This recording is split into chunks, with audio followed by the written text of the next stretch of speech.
Hello students, apa kabar? Welcome back again. Still with me, Mr. Tambu Purba. I am an English teacher of a junior high school. It is SMP Negeri 4 Kandis. I'm sure all of us stay in healthy dan tentunya masih tetap semangat belajar di rumah. Alright, at this time we will try to learn about expression of congratulations, yang artinya ungkapan selamat. Kompetensi dasar pada video pembelajaran kali ini adalah menerapkan fungsi sosial, struktur teks, dan unsur kebahasaan teks interaksi interpersonal lisan dan tulis yang melibatkan tindakan menyatakan ucapan selamat atas suatu kebahagiaan dan prestasi serta menanggapinya sesuai dengan konteks penggunaannya. Dan pada akhir pembelajaran nanti kalian dapat menemukan vocabulary baru tentang expression of congratulations dan mempraktekannya dalam lingkungan atau rumah kamu sendiri, serta dapat membuat contoh kalimat yang memuat ungkapan tentang expression of congratulations. Alright students, without wasting time, let's start our lesson today. Are you ready? Yeah. Have you ever seen, for example, your friends got a first rank in class, graduate from school, celebrate a birthday, celebrate a Christmas, or maybe a just married couple, someone just have a new baby born, and so on. Nah, jika kamu melihat momen-momen demikian, what will you say to them? Well, in some events above, we usually say congratulations. Dalam bahasa Indonesia artinya selamat ya. Ketika kita sedang mengucapkan selamat kepada seseorang, tentu akan ada respon yang akan diberikan. Bagaimana kira-kira responnya ya? Ada kira-kira yang tahu responnya? Ayo. Saya sure. Responnya adalah Oh no! Bukan begitu. Semua orang yang mendapat ucapan selamat pastinya akan menjawab dengan ucapan thank you. Oh, thanks. Thank you very much. It's kind of you to say so. How nice of you to say so. I'm glad to hear your words, and so on. Ini dia beberapa ungkapan yang dapat kita gunakan untuk mengucapkan selamat kepada seseorang. Seperti congratulations on your success. You are fantastic. I'm proud of you. Well done. You do a great job. Happy birthday to you. Happy New Year. Happy wedding. Happy anniversary, and so on.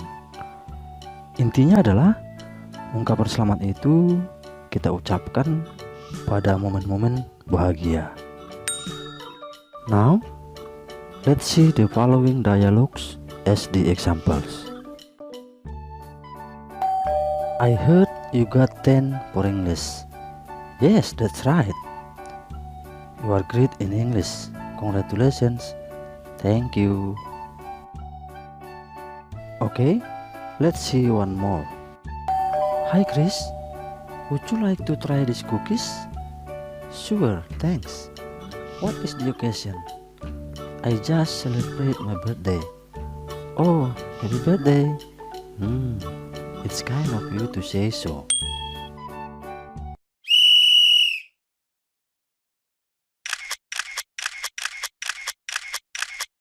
Okay students, that's the end of our lesson today about expression of congratulations. Hopefully you get something useful from this video. Semoga kiranya video pembelajaran kali ini dapat menambah vocabulary-mu dan dapat membantumu untuk berlatih di lingkungan tempat tinggalmu. Stay healthy and keep studying.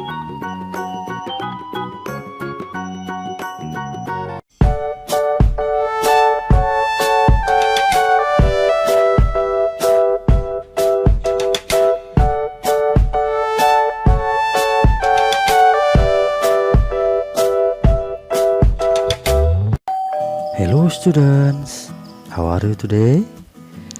We meet again, still with me, Mr. Tambu Purba. Let's hope we always in good health, in good condition, and nothing to lose.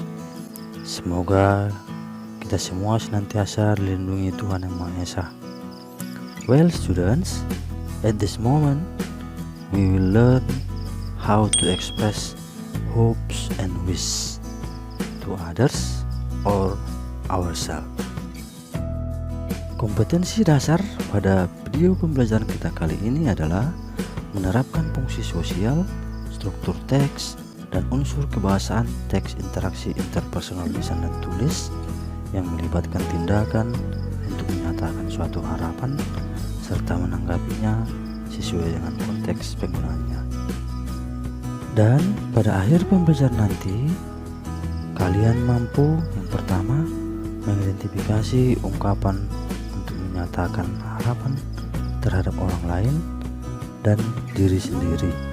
Yang kedua, mampu menentukan ungkapan yang tepat untuk menyatakan suatu harapan serta cara menanggapinya.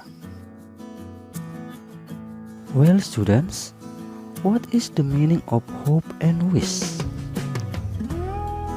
Nah, hope dan wish mempunyai arti yang sama, yaitu artinya berharap atau bisa kita artikan sebagai semoga. That's it. So, which one should we use if we want to express an expectation?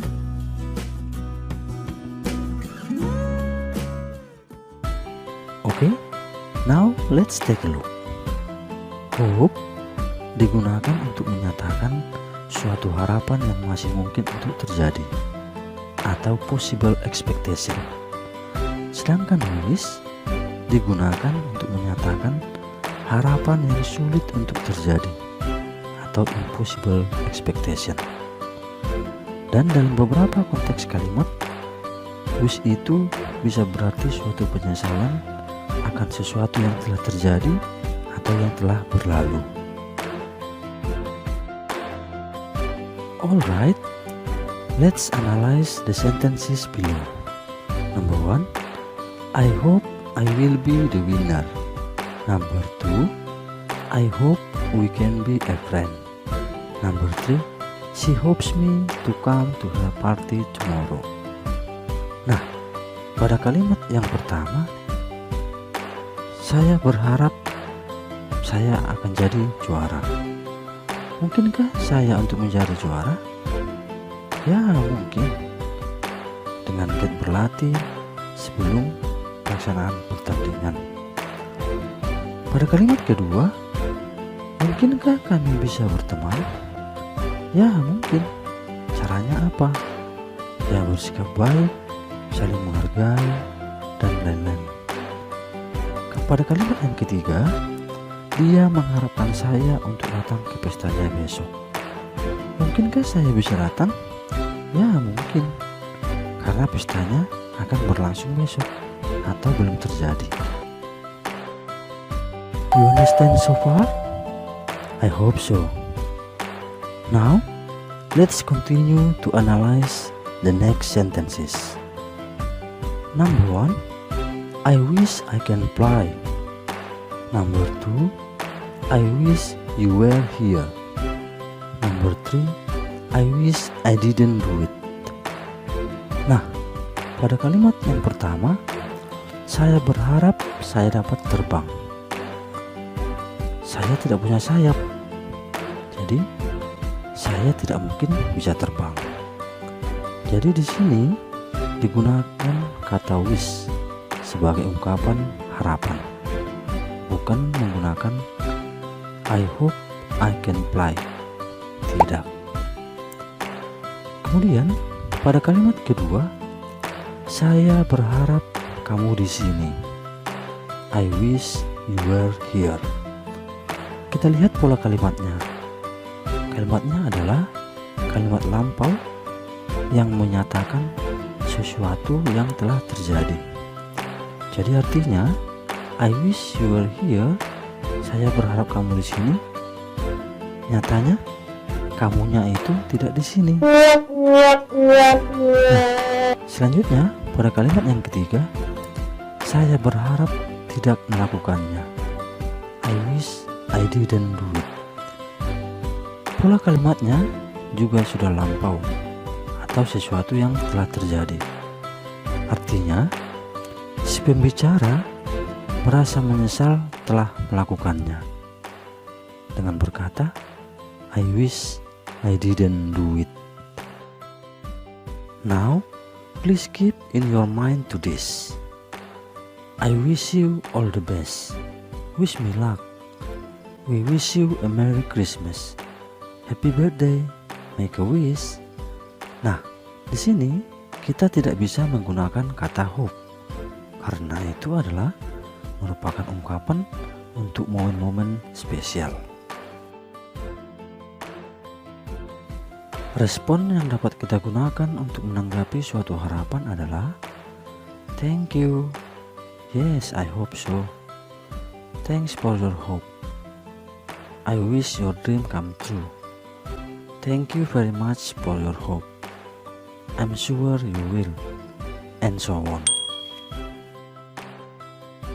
Now let's see the examples of using hope and wish in the following dialogues. Wow, you look so handsome with that cloth, Benny. Thank you, Edo. I will have a traditional cloth contest next week. Oh, that's great. I hope you will be the winner. I hope so. Thank you. Hi Joe. Did you come to Jesse's birthday party yesterday? I did not because I have something to do. How was the party? It's so excited. There were some food and drink. Oh, I wish I was there. Happy birthday, James. I wish you all the best. Thank you, Ama.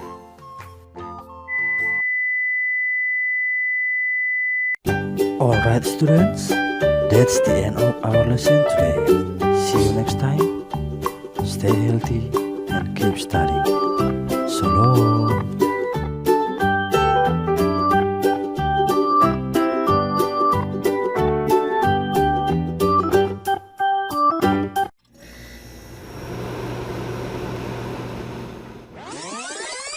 Hi students, are you okay?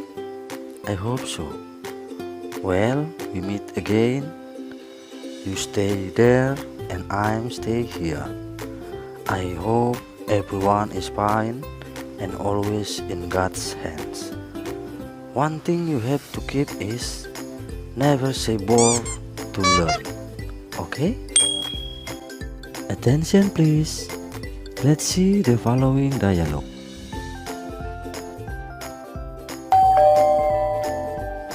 How are you, Edo?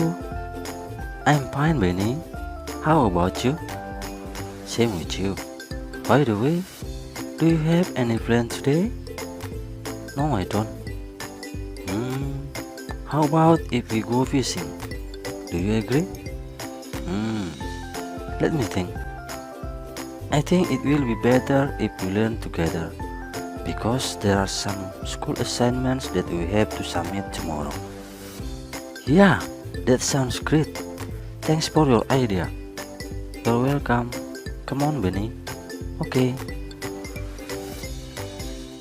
Well, students, did you get something from the dialogue above? Nah, pada dialog di atas, kalian dapat melihat ungkapan tentang rasa setuju dan tidak setuju. Baiklah, di dalam interaksi kita sehari-hari, sering kita mengajukan suatu pendapat kepada teman. yang mana pendapat tersebut mungkin saja disetujui, namun bisa saja tidak disetujui. So, in this video, we are going to talk about expressions of agree and disagree. Let's check it out.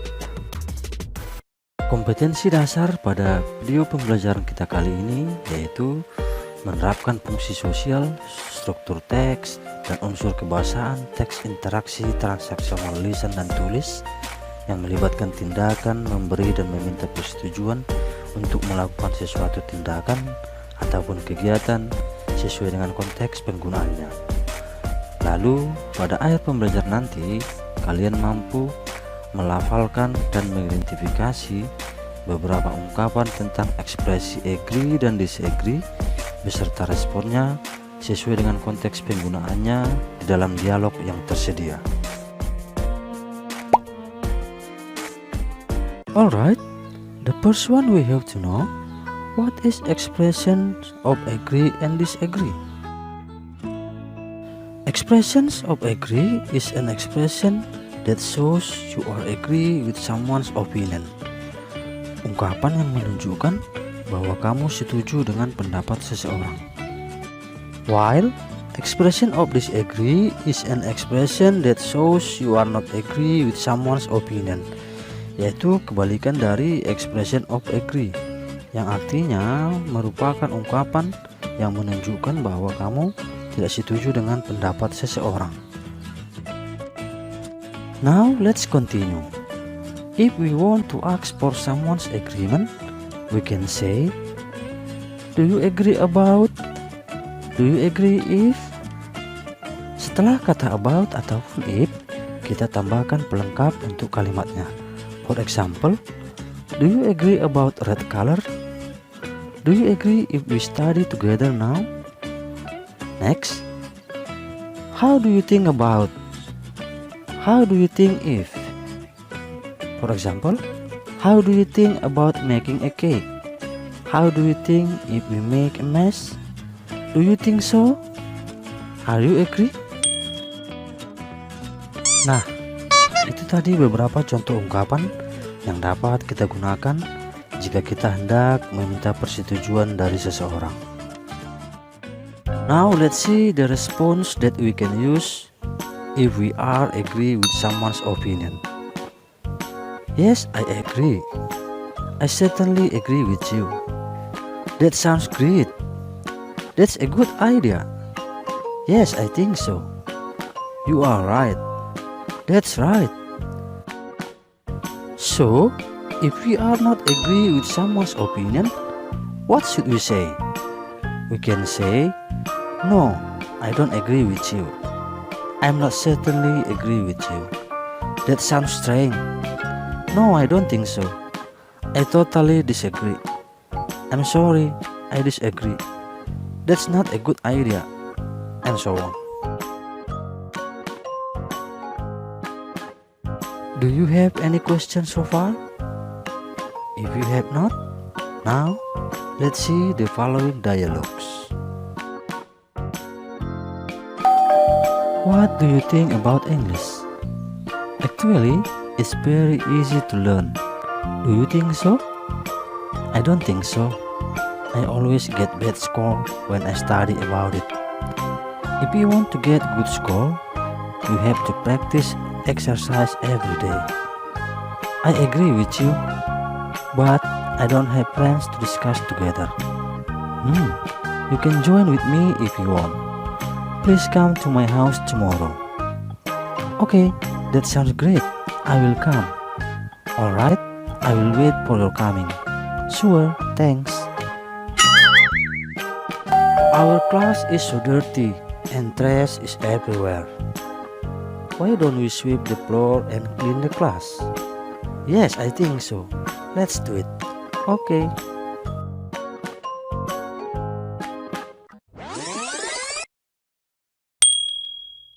Okay students, that's the end of our lesson today.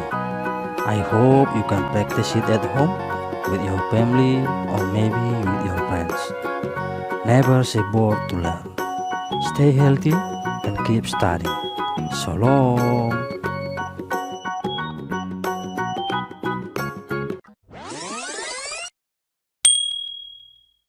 Give me the book. Go to your class. Close the curtain. Don't go anywhere. Don't make a noise. Wash your hands. Nah, pernahkah kamu mendengar atau mengucapkan kalimat-kalimat tersebut? Tentunya sering ya. Kalimat-kalimat di atas disebut imperative sentence atau kalimat perintah.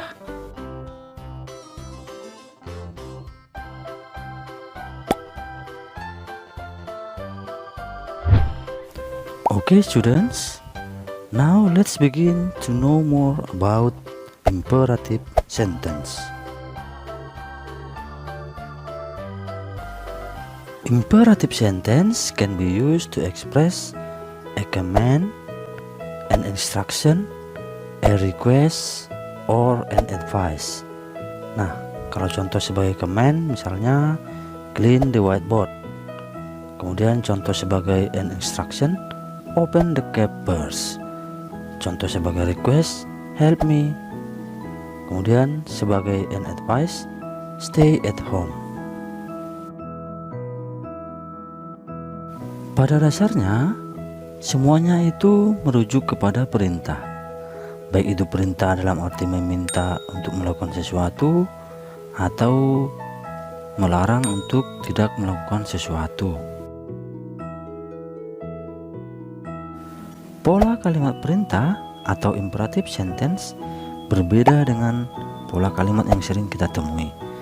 Seperti they open the window. Mereka membuka jendela.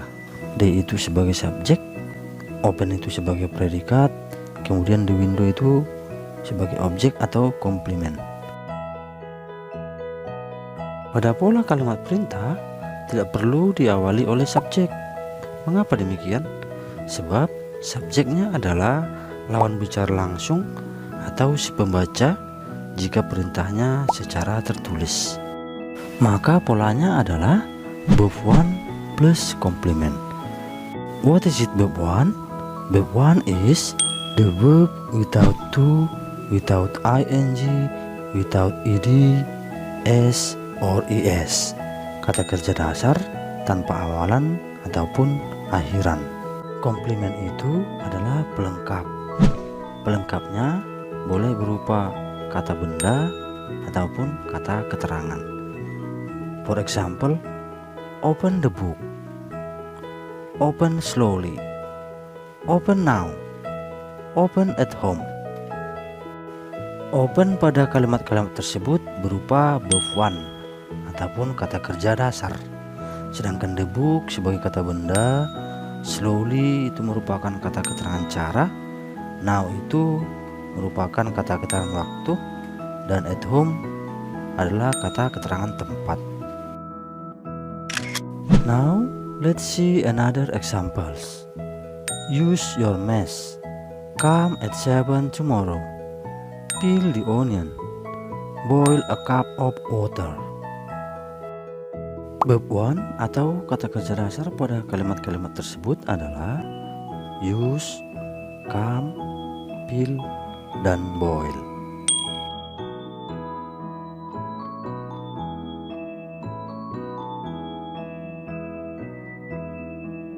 Untuk membentuk kalimat perintah yang berupa larangan, kita tambahkan kata don't di depan kalimatnya. For examples, don't use your mask. Don't come at 7 tomorrow. Don't peel the onion. Don't boil a cup of water.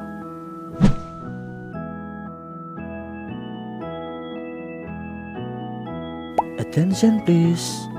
In order to make an imperative sentence sounds more polite, we can add please at the beginning or at the end of the sentence. Agar sebuah kalimat perintah kedengaran lebih sopan, kita boleh menambahkan kata please di awal ataupun di akhir kalimatnya. For examples, please use your mask.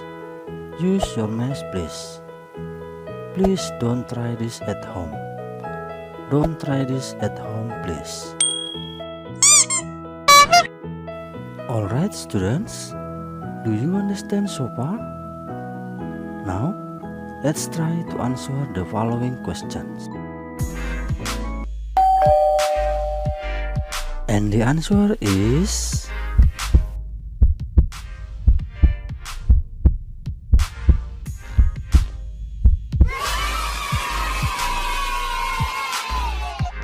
now you turn.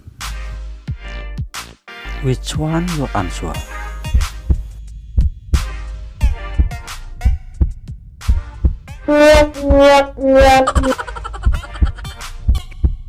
The correct answer is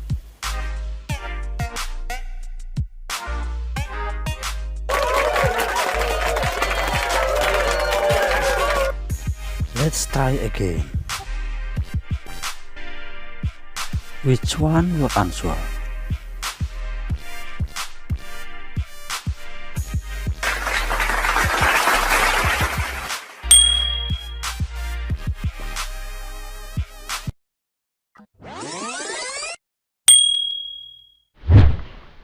Okay students, that's the end of our lesson today. See you next time. Stay healthy and keep studying. So long.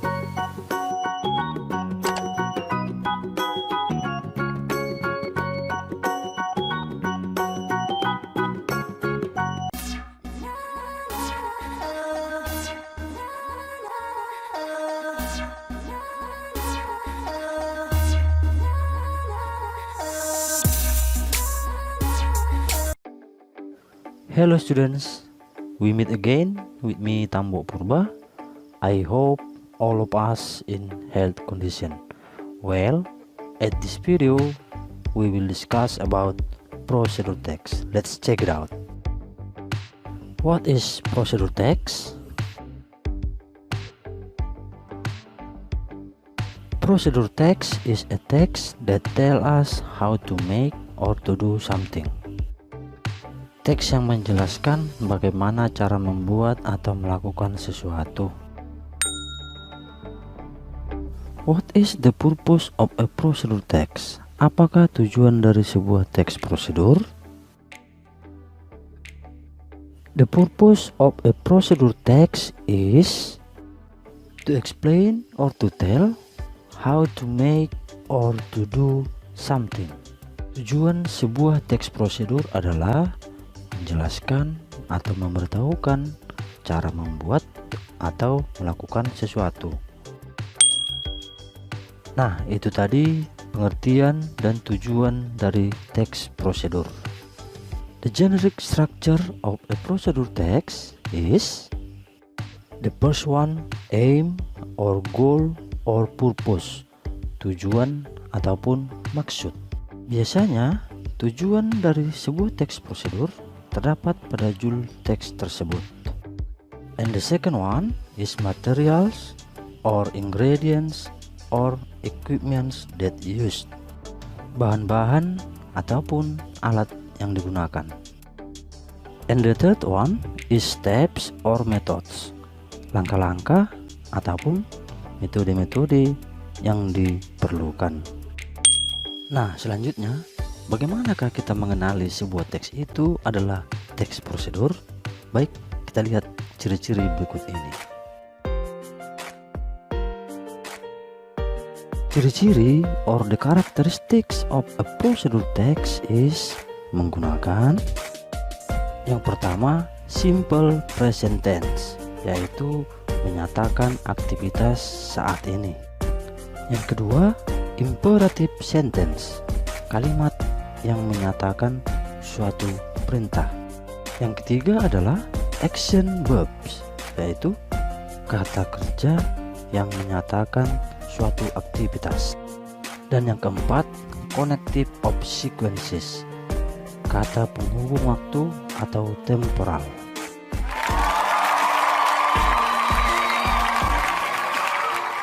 Bagaimana ya contoh prosedur teks itu? Oke, kita lihat contohnya. Let's check it out. How to use hand sanitizer. Material, a bottle of hand sanitizer. And the steps are First, drop a few of hand sanitizers to your palm hand. After that, rub hands together. Then, cover all surface, including the back of hands and fingers. Finally, rub again until hands are dry. Alright students, now let's identify this example. This is called the purpose, and this one is material. And all the sentence that begins with connective sequences called steps. So far, do you have any question? If you have not, now let's practice to answer the question based on the text. Number 1. What is the purpose of the text? The answer is how to use hand sanitizer. Number 2. What is the material that we need? The answer is a bottle of hand sanitizer. Number 3. Can you find some connective sequences that is used mentioned? Yes, I can. They are first, after that, then, and finally. Okay students, that's the end of our lesson today. Stay healthy and keep studying.